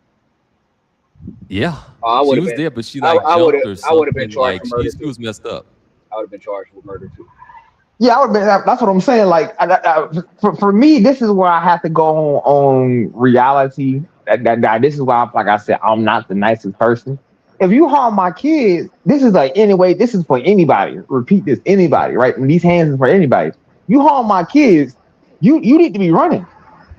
It's E for everyone. If I find you, bro, You need. For me, I'm saying because like I'm one of them kind of guys that I let it be understood what's gonna be my trigger for me to kill you or do something to you. You harm my child. Understanding you need to go ahead and off yourself too. Because if I get my hands on you, hey, I'll hook you up to a battery. I hook you to a car battery. Yeah. Yeah, he's a better man than me. I don't know what I would have done. Like I would have blacked out. I would be gone. Like I would have like a little mental break. Yep. I blacked out. I blacked out. I walked in the house. I walked in the house. My children were dead, and I kind of blacked out. I saw a shadowy figure, and I don't know what that or who that shadowy figure was, but they in the living room. They dead in the living room. They dead in the living room. That's all I got for you, boy. That's all I got for you, boss. I'm sorry. I came to and I called y'all, and y'all heard, and y'all tell me in the living room. I don't know who that is. Inspired. What you think? Like, go ahead. My bad. No, go ahead. No, yeah, I heard y'all talking about having a father. It's not about just having a father. It's about having a strong man in your wife's life. Yes. Because because you can have some of these soft guys, these blue pills, these guys that don't know how to handle their woman. So the girl hasn't grown up behind a strong man, a strong black man, or a strong man in her mother's life in her life. So just because they have a husband, just because they have a father, doesn't mean you have to find out how that father is, and that father is a strong man that's controlling the relationship with his wife and his children. You know, Yeah, see, now that's what I was trying to say because I ran into like, when I stop and I think about it, like Courtney Clinty had a dad, and like her dad was like also helping with like her criminal defense. So I mean, I don't know. I mean, I don't know who that is though. That's the chick that killed the brother, then got 6 years. That was on OnlyFans. I mean, that's some racial shit. That's a little different. I mean, you know, perfect example of what Tony Ron is talking about. Look at the Newman family. I don't know if you know who the Newman family is, but the one kid, Julian Newman, who is like this supposed to be basketball protege because he could do all this dribbling and stuff. Because of his height and everything, never made it. All right, but still very popular because of just going viral as a kid. His sister apparently did a OnlyFans video. Mm-hmm. Their father jokes about the fact that she did an OnlyFans video. What? Like, yes, bro. I don't know if you know who Neon is, big streamer or whatever. No. But he was literally sitting in the dining room talking to Julian Newman, who's the basketball player, his sister, and their dad, and they asked like, well, who's the best ball handler out of them all? And then he makes a joke, and he said, "Oh, no, they said she's the best ball handler. Internet says she's the best ball handler." Oh no! Yeah. So that is precisely the type of father that Tony Ron is talking about right there, man. That weak blue pill man right there. They producing those women, man. So you can have your father in your life, and they still produce girls like that because they weak. You know what? That remind me of somebody. It's gonna be like a story time. 30 seconds, real 30 time. I remember I was dating this chick, right? And I remember talking to her father, wherever, and I was like, "This man a pussy, bro." Like I ain't want to say it that way, but I was kind of getting at a point in time. I was in my younger years, so I was trying to be, respectful. But as I'm listening to the conversation, I was like, yeah, I think your daughter did ABC and some whatever. And he was like, "Oh, that's okay." And based, I think what happened this time. I was like, "Yeah, me and your daughter, but we broke up, and I think she out here doing random threesomes in the middle of the street or something like that." He was like, "Oh, okay, well, as long as she's safe." And I'm like, "Wow." And I remember the conversation. I was like, and I remembered it, and I was like, at the point in time, I was like, "That's the response that you gave me." And then at the same time, I was like, but those are the dudes that you hear when they be like, when they say that was the little viral video where he said, I have a strong daughter, bro. She does not respect men. She don't even respect me. I would be like, oh, best believe you gonna be in my house. You gonna respect everything I goddamn do for you. You gonna be out this month effort. I know So what video you're talking about. I know what you're talking about. That video where yeah, exactly, the daughter, where the exactly. friend was So coming over and they dad was like, none of these heifers listening. Don't do it. Yeah. Yeah, Yeah, man. you I'm like, have some that's a failure upon you. disrespectful girls that disrespect their father. The mother disrespects the father. He's just there. A lot of times he's the stepfather, and they just disrespect him and run over him, and he's just there because he doesn't want to lose his, he Of lose course his, it. Well, a lose lot it. of American society doesn't allow men to keep their pimp hand strong anymore.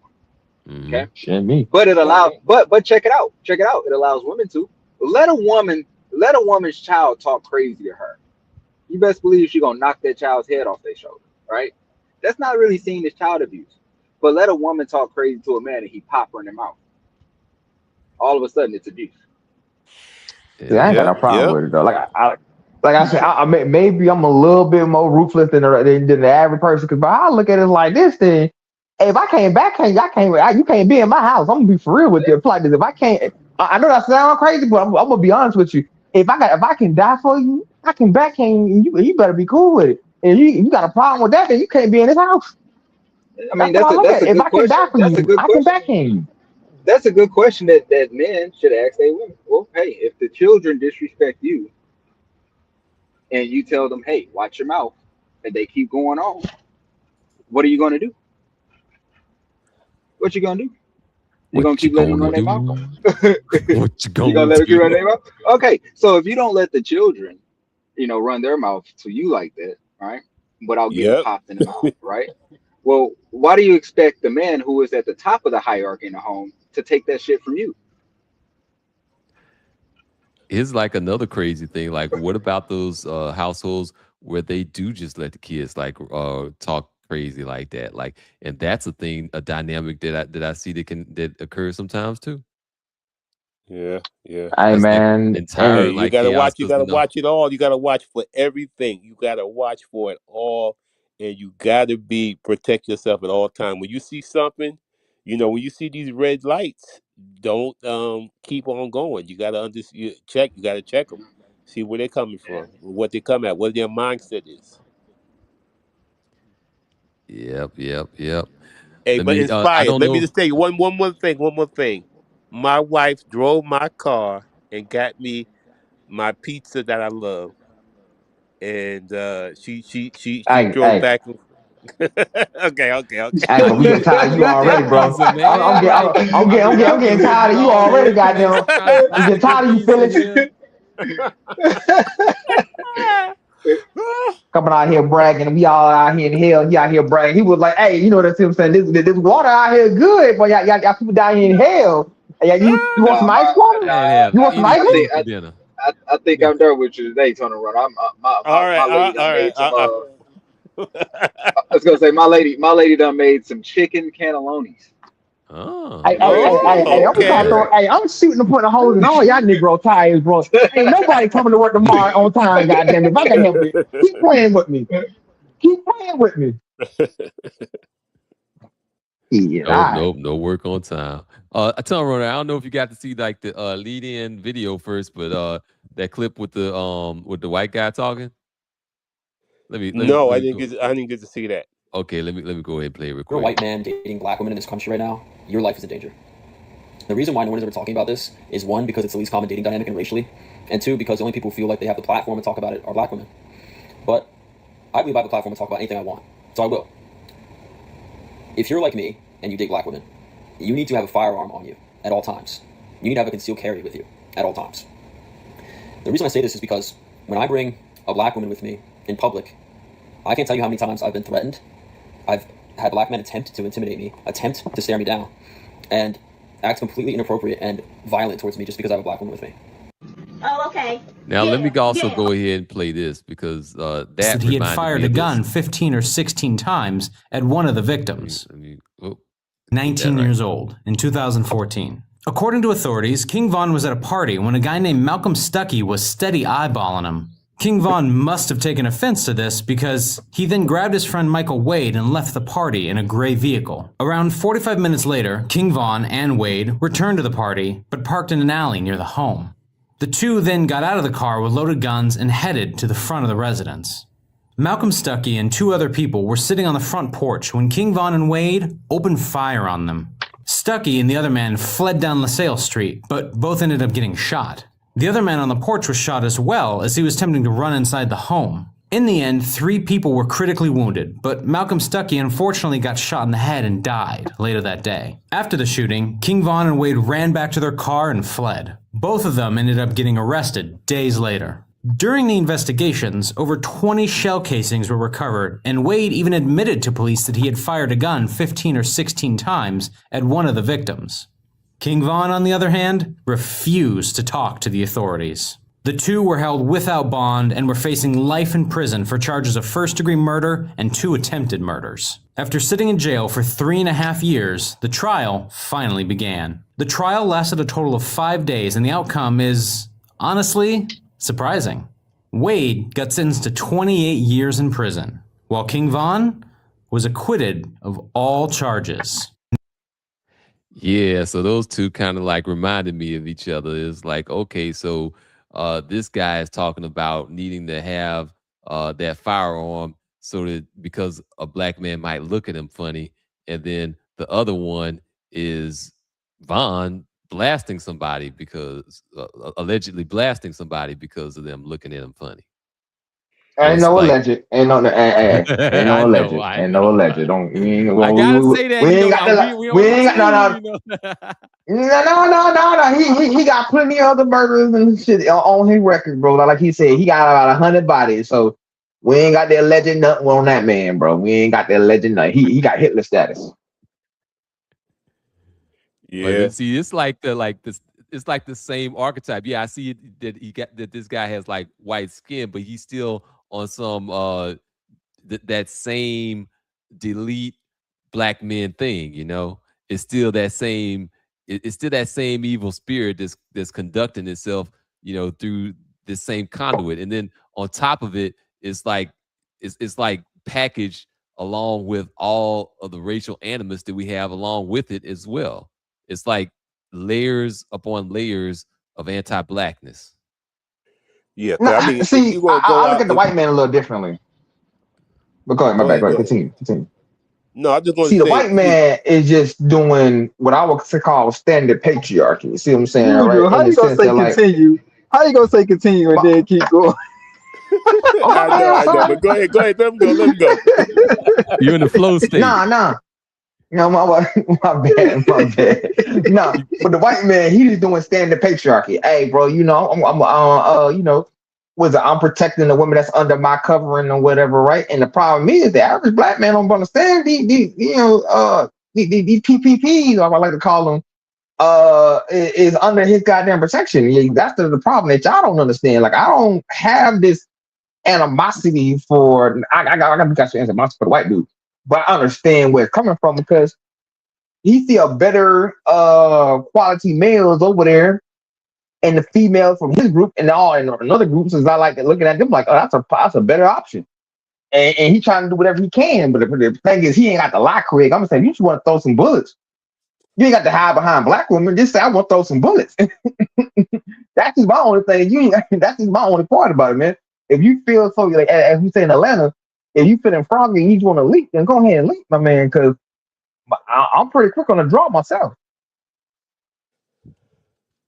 You know, the odd thing about this is like actually like King Von was ended in Atlanta. Like that was his final destination. Yep, in Atlanta. Hey, and the thing is, if you're going to be trying to go out with interracially, are you going out with a bad woman? I mean, a good looking woman. People going to look at you, right? Because she's good looking. If she's very different, you got a blonde woman with blue eyes or whatever, they're going to be looking at her because she's not normal. I mean, it's abnormal in your situation. So you just have to be, understand that that's part of the game. You're going to be getting looked at. Now, you don't want to get disrespected, but just getting looked at, if you're ready to fight and everything like that, you got a problem inside yourself. It got nothing to do with the people outside of you. It's you. Something exactly. Something that I didn't even something that I overlooked the first time you played that video was he said that black men attempt to stare him down. How the hell do you attempt to stare somebody down? I Like don't I said, even. That's not even a thing. That's not possible. Hey, what? That's not possible. Yeah, What? that's and if very I'm looking funny. at you, bro, That's I very mean, well looking done. at you is just looking at you, bro. Right, And see, right. How now, do you attempt to stare somebody down, man? That don't even make sense. I'm just a lot about his and story see is that, just and not that's even my making issue with it, bro. See, that's my issue with it. I'm like, bro, if I'm looking at you, I can look at you. It's a free goddamn country, bro. Now, if you feel me looking at you as intimidating, your lily whiteness, then all right, then you can go ahead and come over here and jump. But like I said, man, I am. We already know who's faster between me and you white boys, so we already know who's faster. And so in order. if you want to make that kind of goddamn leap, you can make that leap. If in order for someone to attempt to stare you down, you literally have to actively be running away from their stare. No, yeah, exactly. They have to be actively looking at you, and you have to actively be looking at them, looking at you, and They gotta both be chasing days. you. They gotta be chasing you around trying to stir you down, bro. Like what? What are you talking about, man? You know what? Like I did see something like the other. Actually, it might have been like a couple of months ago or whatever. For whatever reason, whatever purpose, I found myself back out there in BR. I think it was like something with my folks or something. And because like I stay BR, in what is New that? Orleans. BR is Baton Rouge. I'm in New Orleans. But like so I was Oh over my there. god, bro, you in the devil's hell sack, bro. Oh hell no, man. So I went over to BR and to Baton Rouge, and I was like going and hanging out over there, and there's the restaurant, and I saw like this older white guy with this younger black woman, and they were like sitting there doing like their couple thing at the restaurant or whatever. But they ended up like moving or something. So I like while I was doing my thing, going back and forth, I ended up going like to the restroom, going back, and she was like saying something about like something to the effect about like, does that bother you or something or other? And so like it was interesting seeing this weird dynamic where he was like kind of sheepish about being seen, and then she was like gun ho about being seen. Usually it's kind of like the opposite or something. I don't know. It's just a weird ass dynamic, man. No, honestly, I think it's always usually that it's usually I'm sorry, it's usually that dynamic. Especially when you have the other men of the other group are around you and your physical presence. Because as a man, if one of these dudes, especially as an older man, if one of these younger dudes jump on you, that may one hit to the face can be the end of your life. Let's be honest, right? And it only take it from a decently sized man. It only really take maybe like 4 or 5 hits to really put you out or to put you to death, right? But So I ain't talking about the like in no old man is bar, no actually club getting or real. anything. I'm talking about like in like an actual like fine dining restaurant or whatever. I'm like, what That's is what I'm this saying. weird shit? Regardless, though, put like this, right? When I'm out there in Uganda, right, and I'm out there chilling in Uganda, right. Now the Ugandan chicks that I'm with is granted I do stick out because I'm like deep brown or whatever. Everybody in Uganda is jet black, so you can tell I'm foreign just by the fact that I walk in the front door.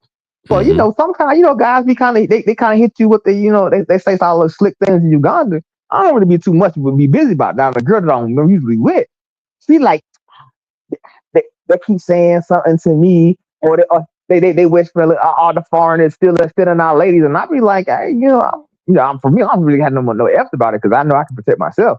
But at the same time, I still keep my head on the swivel because I understand, But the women, they be like, look, I got this foreigner because they at the end of the day, they trying to prove the battle ain't really with you. The battle is with the quote unquote the men of their culture. That's what they're really doing. So at the end of the day, they still battling with the men of their culture, even if they really even though she's sucking your dick, she's still thinking about my dick. Funny enough. Yep. Well, Tunnel Runner, do you come across like looks and stuff like that? Like, I mean, do you feel like you gotta be armed because of like looks and stuff? No, I don't. Because I don't put myself in those bad situations, because I mean, usually that don't happen with upscale people, or even middle class people. Only people really worrying about that stuff is in the lower levels. And then I mean, most of the time, it's I mean, if I got a woman I'm not scared of any of these black women. You know what I'm saying? Looking at me, or looking at her. And if they can't, most of the time they can't. They're not able to even say something to me or do anything to me because I'm not in. I'm above their level. You know what I'm saying? Yeah, yeah, Can I I get it. ask a personal question? This is a Go little ahead. personal, right? All right. Is your wife Afro Latin? No. Mm-mm. Full So she Colombian? native, like native or something. No. She's So is she white looking? she got blonde hair and she got gray Oh, okay. eyes. Yeah. She's a paisa. Well, She's not I mean that I was going to Colombia looking for a Afro Colombian or at least a dark, native, but I ended up with what I got. That's the thing. Like people always like kind of like shame us and stuff like that. Try to act like we, oh yeah, you don't like dark skin, blah blah blah blah. It's like, no, that's not the issue at all. Is character. Like we're looking for character. Yeah. Yeah, I would say, man, I'm past the point of listening to women, especially black women in the West. I don't really care what they say. Their opinions are just regurgitated from echo chambers. And Yeah. as black men, you should be very careful listening to that BS, because what you're going to do is you're going to subconsciously allow them to limit your options. Okay. And when your options are limited, then they are the only people that you feel like that you have to, or that you can deal with. And they're not. They're Oh, not. I sure So, did. and so those are some of the things that they say to just plant that seed in your mind that there's nothing else out there. It's a whole world full of women, man. Yeah, it's just like Roger says on the Roger report. I mean, you have black sisters, you got a black mother. You thinking, well, okay, I'm gonna be this strong black man, I'm gonna get me a black woman, gonna have some black kids and stuff like that. And that's what you go out there searching for, you know what I'm saying? And but as time goes on, when these women not working with you, they're not agreeing with you, they're causing you problems. You have to try to expand your horizons to stuff. Forget about, this is like, who's going to be on my program? Who's going to help me? Exactly. Who's going to want to have my children? Who wants to be there for the long haul? Who's going to be there for the 45 years, the 50 years together? Hmm. If these sisters are not going to do it, then it's really for them to keep the culture going. If they're going to be the teachers of culture and they're not going to teach that you need to have a strong black man in your life, I mean, what are we doing? Yeah. It's kind of funny in a way because like this kind of comes back to some of those car analogies. Like they ain't built Ford Tough. Like now you gotta go and look for like Nissan Tough or go look for like Nissan. He said Nissan. He didn't bring up he didn't bring up the Altima, man. He done brought up the Altima. The Altima. The Altima is the Keisha Mobile, man. Yeah. It's the Keisha No. Mobile, It's bro. funny. But it's even more funny when you think about it. He said Nissan Tough because hey, you want to be out there in Asia getting you a Asian chick. You want to get a Nissan Tough. You want to get a Mitsubishi built, bro. Yeah. There are qualities don't have a race attached to them, and that's what intelligent men are looking for. Good qualities in a woman.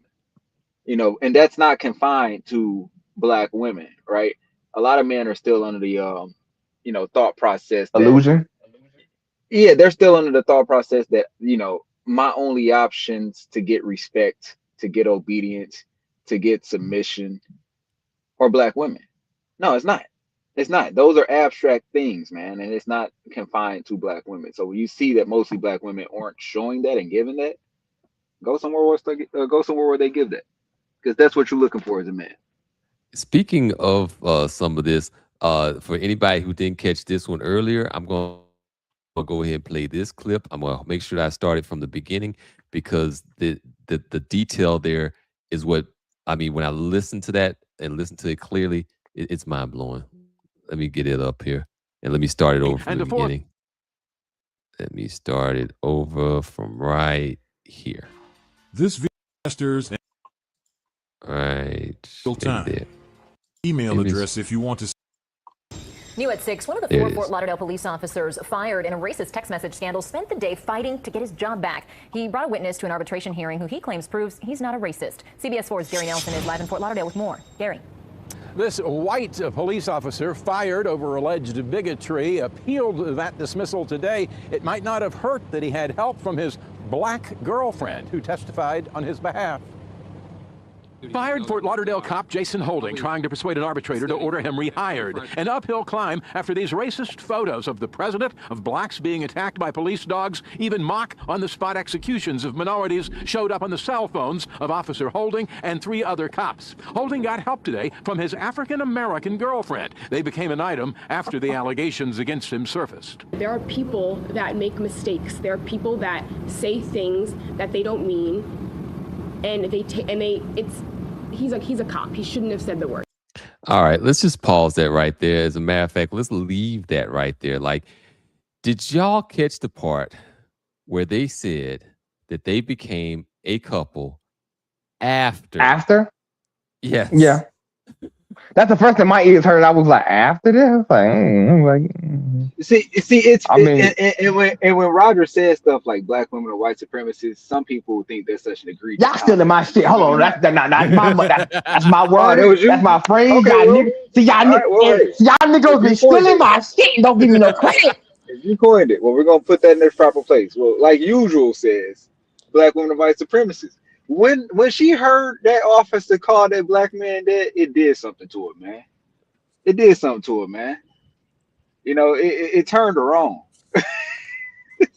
It is amazing. Like, She said, I got to have this man right here. I don't know why that word, when he used it against that black man, sounded so good to me. I don't know why I did all that to my body, but I got to have that man now. I got to have him. man, and I don't even know, like, how is that like a witness for real? Like, I mean, it's a witness and it's supposed to prove that he's not racist because he was able to get a black woman after the allegations, like after, not allegations, like after everything came to light. Like, She I said, don't. she said, sometimes people say things they don't mean. I get it. He a cop.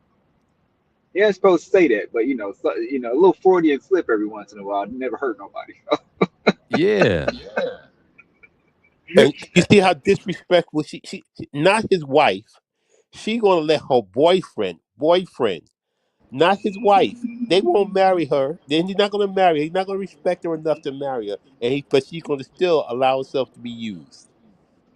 My bad. My question is right now. Where's the black community to disavow this woman? A good question. All the, like I may really going. Where is all the black women talking about? I don't agree with this shit. Like realistically, right? Once I think once I got to the age like 26, 27, that's when I really start clicking. Oh, you bitches are just hoes. Like I thought it was like, maybe like I don't know if y'all seen the Boondocks clip, and he was like, how many percent of women are hoes? And he was like, 25-30% tops. But when I started figuring out, that number is a little bit bigger than 35-30%, I was like, oh, okay, then it's gonna have to stop wrapping this thing up, because I thought it was like, we got like a small spoiled apple, so you can cut the piece off and be okay. Oh no, this whole entire apple was rotten, so you gotta throw this whole apple away. Yeah, let me play this part over here too. I mean, this at first because I didn't have another helmet with me. It's just a safety thing. I don't want to take a girl for a ride, have something happen, especially if it's her first time on a bike, and then she gets hurt, I get blamed. It's just not good for anybody. Now I could tell that this girl was pretty disappointed, and she said something at the end of the interaction that I thought was pretty strange. I don't want to see you saying nowhere. I wasn't planning on it. See, yeah, so he's confused about this dynamic here. I'm not confused about it. I think most of y'all. What did she say again? What did she say again? I don't want to hear you saying the N-word nowhere. Yeah. Oh. And he was like, I wasn't even planning to. Why? Huh? So he's confused. I'm not confused because that is the benefit of being with her. That's what she's selling. That's the bonus. In all likelihood. You know what? That reminded me, I think when I had my first white pussy, bro, and she was like, you can tell me anything and I'll do it. And I really, grasp the full weight of what she was really trying to tell me. Because, like, I don't know.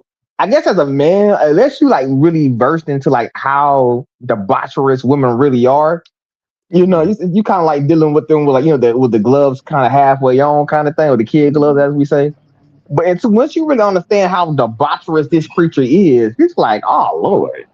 Yeah. And you ain't gonna find that out being the nice. You ain't gonna find that out being the nice guy.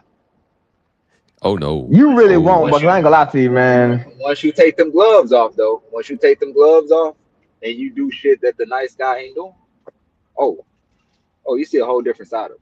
Yeah, he doesn't even realize that he was giving her the icks by suggesting wearing a helmet. Like, oh, it wouldn't be safe if we just kind of like have you with no helmet. And if I'm nah, you already start giving her the icks. You're supposed to be that edgy guy with the motorcycle. What are you doing? Right, the rebel. Now, you gotta remember, like, not everybody is fluent in broken women, bro. Like, I really believe that you got to be fluent in broken women to really understand this shit, bro. Fluid and broken women. No, I'm saying, like, when you think about a pimp is the man who deals with broken women, bro. Yeah, when you say bad boys or whatever, right? These are men who deal with broken women holistically, right? On a regular basis. The average individual, I don't know about that now. No, I can't say that no more.